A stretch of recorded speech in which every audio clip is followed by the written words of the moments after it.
Guys, thank you so much for joining me in studio. Mantedieng, let me start with you. What brought about, what was the idea behind this book, Boipelo's Family Tree? So, good morning to you and your viewers. Basically, the book came about when I was trying to create a landscape for future kids that I might have, and trying to identify books that I could stockpile for my kids to read in the future.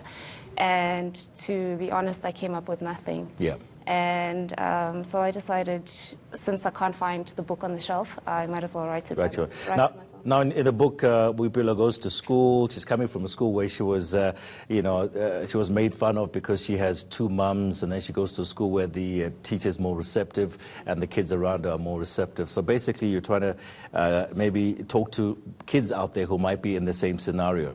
Yes, so I believe in representation in all spheres of your life, and in molding the mindsets of young people, you need representation. So I try to make a story that kids could relate to. Yeah.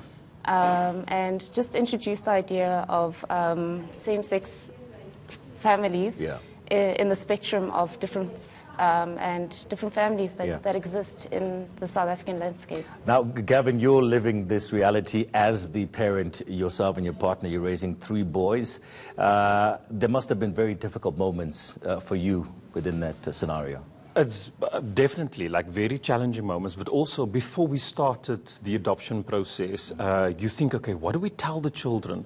But we ended up realizing that the reality is far from all the planning and the research in terms of how to tell your children. Because your children are, all you need to do is to create an environment of normal in your household. Yeah. If your children, I always say, and I've preached this before, that your children feed off of your energy. And if you exude energy of like normalcy and of confidence, your children will take that confidence and they will go out into the world and they will face whatever. But what's the biggest challenge, though? Is it the circle, your family, your family circle? Is it external problems, people looking from the outside and influencing your kids? Definitely, but also school. Because you know, like my son, he was at primary school. He's now 15 years old. Yeah. And my son, one of the children in class teased him and laughed at him for having gay parents. And he looked at her and he said, I will speak to you when you are a little bit more mature. And he turned around and he walked away. Obviously, that evening when he came home, I high-fived him because that was amazing. But we teach our children that there's love. This is normal. This is our normal. And if they are confident and if they are teased like in public, they will know how to react.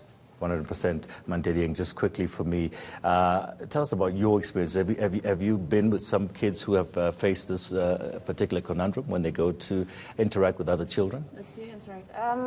Not in a, because I'm not a parent, but I am an aunt.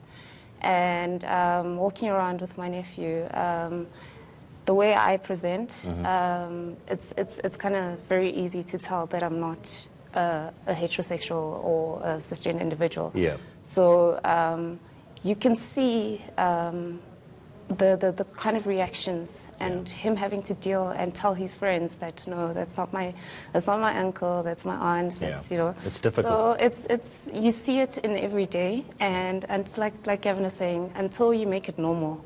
It's going to keep coming up and keep coming up. 100%. So this is one step to making it normal. Boipelo's Family Tree. It's an illustrated book as well.